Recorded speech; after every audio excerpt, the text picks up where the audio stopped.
बचपन के बारे में मुझे पता चला कि आपकी माँ आपको रामायण और गीता ये सब सिखाया करती थी।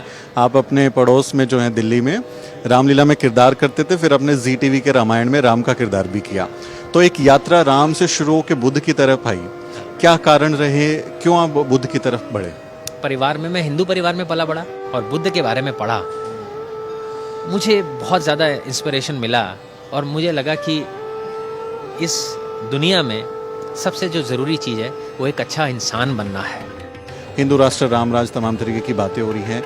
भविष्य के तौर पे आप बुद्ध धर्म को और बौद्ध विरासत को क्या टकराव की तरह देखते हैं, या लगता है कि हम लोग जो हैं सौहार्द के साथ में जो खतरा मंडरा रहा है उससे निपट सकते? हमें अपना काम करना है। हम अपना काम करेंगे, चीज़ें अपने आप अच्छी होती हैं। तो कहते हैं दो लाइनें, अपनी लाइन बड़ी करनी है, दूसरी लाइन छोटी ऐसे ऑटोमेटिक हो जाएगी। नमो बुद्धाय, जय भीम। द न्यूज़ वीक की इस खास पेशकश में आपका स्वागत है। आज एक खास मुलाकात में हमारे साथ मशहूर कलाकार, एक्टर, अभिनेता और आजकल धम्म की प्रचार में लगे हुए गगन मलिक साहब हैं। गगन मलिक साहब, ये जो वेश है, ये इसके पीछे क्या कहानी है? क्या आपका ये अभी कहें कि अनुभव रहा है, उसके बारे में बताएं जरा। नमो बुद्धाय, जय भीम। ये एक जर्नी है जो बहुत पहले मैंने शुरू की और मेरे जीवन का अब एक ही सपना है कि बाबा साहब का सपना पूरा करना। जो रिवाइवल ऑफ बुद्धिज़्म उन्होंने 1956 में शुरू किया था, उसे पूरा करना। वो उसकी जो धम्म की जो गति है, जो फैलाने की, वो बहुत ही कम है आज की तारीख में। तो मुझे लगा कि कहीं ना कहीं मुझे ये कोशिश करनी चाहिए कि धम्म का प्रचार प्रसार भारत में बहुत अच्छे से हो, ताकि एक अच्छा और अच्छा सभ्य और इंटेलिजेंट जो है ये देश बन सके और पीसफुल हो सके। जिसके लिए मैं चाहता था कि मैं धम्म को और अच्छे से जानूं, जिसके लिए, क्योंकि थाईलैंड बुद्धिस्ट कैपिटल है वर्ल्ड की, तो जितना धम्म अच्छे तरीके से वहाँ सीखा जा सकता है, मुझे लगता नहीं है किसी और देश में सीखा जा सकता है। और जब आप एक भिक्षु के रूप में उसे सीखते हैं तो उसकी बात कुछ अलग रहती है।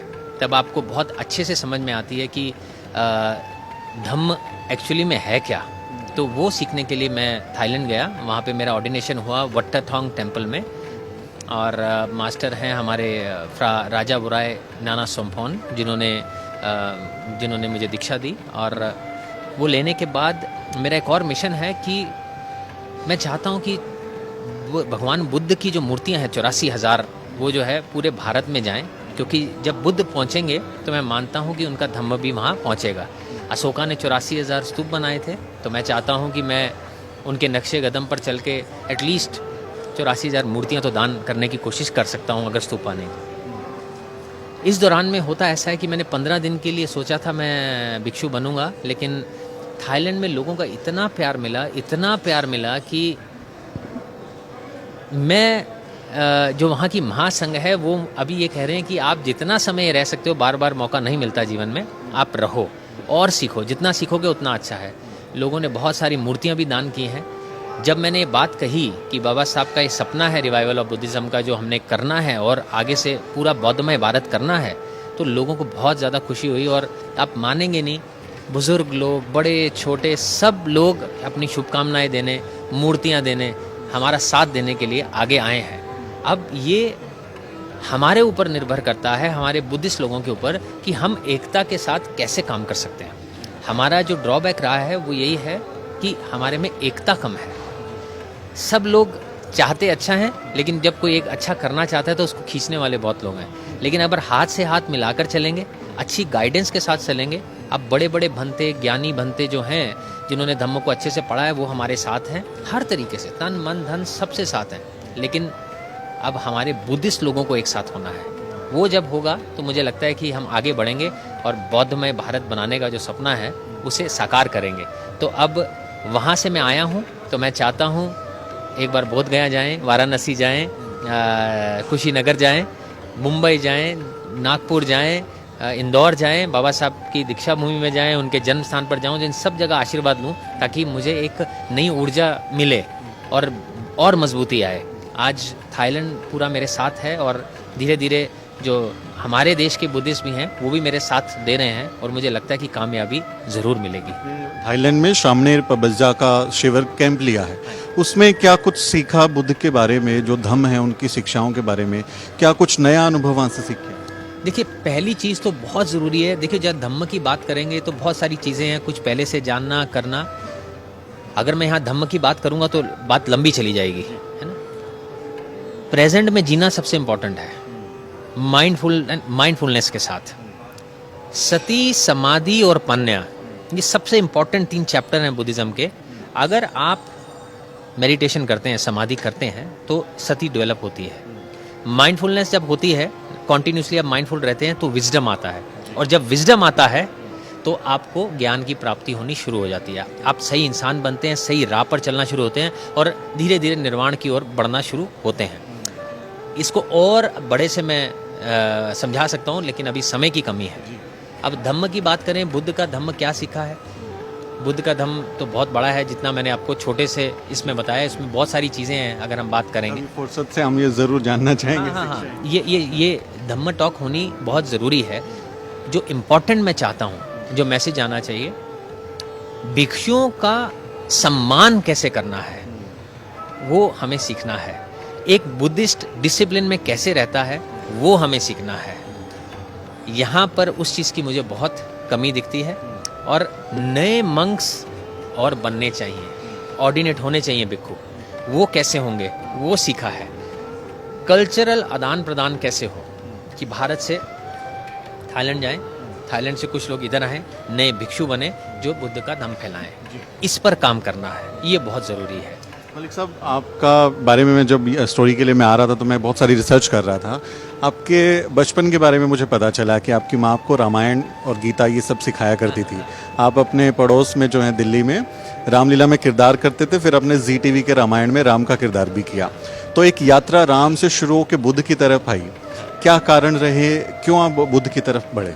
परिवार में, मैं हिंदू परिवार में पला बड़ा, और क्या कहते हैं, जो राम का किरदार मिला वो एक उनका मानना था, एक छवि ऐसी, एक शांत स्वभाव के थे राम, और फीचर्स उनके जैसे थे, तो वो एक एज एन एक्टर जो मेल मिलाप होता है उसमें बहुत मिला। और जब भी मैं कोई किरदार करता हूँ तो उसके बारे में पढ़कर उसे स्टडी करके अच्छे से करता हूँ। मुझे अच्छा लगा, वो किरदार किया मैंने, और बचपन में बहुत बार रामायण की, रामलीला में भी राम करता हूँ। वो मेरा काम है, मेरी जीविका है एज एन एक्टर। लेकिन जब मैंने श्री सिद्धार्थ गौतम फिल्म की, श्रीलंका की, और बुद्ध के बारे में पढ़ा, मुझे बहुत ज़्यादा इंस्पिरेशन मिला, और मुझे लगा कि इस दुनिया में सबसे जो ज़रूरी चीज़ है वो एक अच्छा इंसान बनना है।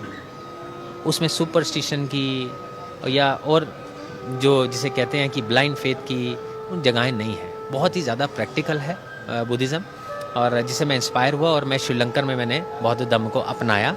और उसके बाद मैंने सोच लिया कि अगर मुझे कंप्लीट बुद्धिस्ट बनना है तो मुझे धम्म का प्रचार प्रसार करना ही होगा। तो इसलिए मैंने बौद्ध धम्म अपनाया। जैसे ही मैंने वो फिल्म की और पढ़ा, मुझे लगा इससे बड़ा खजाना इस दुनिया में और कोई नहीं है। क्योंकि आपके पास समय की कमी है तो एक आखिरी सवाल ले रहा हूँ छोटा सा। अब बाबा साहब डॉक्टर अम्बेडकर की बात कर रहे हैं, बुद्ध के धम्म संदेश की बात करते हैं, लेकिन वर्तमान भारत की जो राजनीति है वो एक खास विचारधारा की तरफ जा रही है, जिससे हमारा लगातार टकराव होता है। हिंदू राष्ट्र, राम राज, तमाम तरीके की बातें हो रही हैं। भविष्य के तौर पे आप बुद्ध धम्म को, बौद्ध विरासत को क्या टकराव की तरह देखते हैं, या लगता है कि हम लोग जो हैं सौहार्द के साथ में जो खतरा मंडरा रहा है उससे निपट सकते हैं?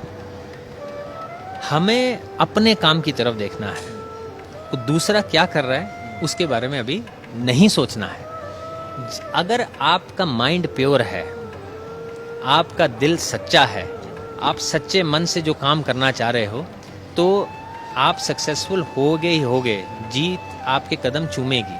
अगर हम इसमें हेट्रेड और जेलसीज में चले गए कि वो ऐसा कर रहा है तो हम ऐसा करेंगे, इसने ऐसा किया तो ऐसे किया, तो वो बुद्धिज़्म नहीं है। बुद्धिज़्म इन चीज़ों से परे होना सिखाता है। हम बुद्ध के धम्म की बात करेंगे और बाकी जो है राष्ट्र पर छोड़ेंगे कि उनको शांति का मार्ग कौन सा दिखता है। हम अपना काम करेंगे धम्म बांटने का, प्रोपोगेशन ऑफ धम्मा। जो बुद्धा की टीचिंग्स हैं वो आपको एक अच्छा इंसान बनाती हैं। वो आप भले हिंदू हैं, मुस्लिम हैं, सिख हैं, क्रिश्चियन हैं, आप बेहतर इंसान हो जाएंगे, उससे कोई फ़र्क नहीं पड़ता आप कौन से धर्म के हैं। तो उसका प्रचार प्रसार हमें करना है और उसके लिए हम आगे बढ़ेंगे। हम जो बुद्ध की टीचिंग्स हैं बुद्धिस्ट और नॉन बुद्धिस्ट सबके पास लेके जाने की कोशिश करेंगे, वो सपना है। तो मुझे लगता है कि इन टकराव में जाने की ज़रूरत नहीं है, हमें अपना काम करना है। हम अपना काम करेंगे, चीज़ें अपने आप अच्छी होती हैं।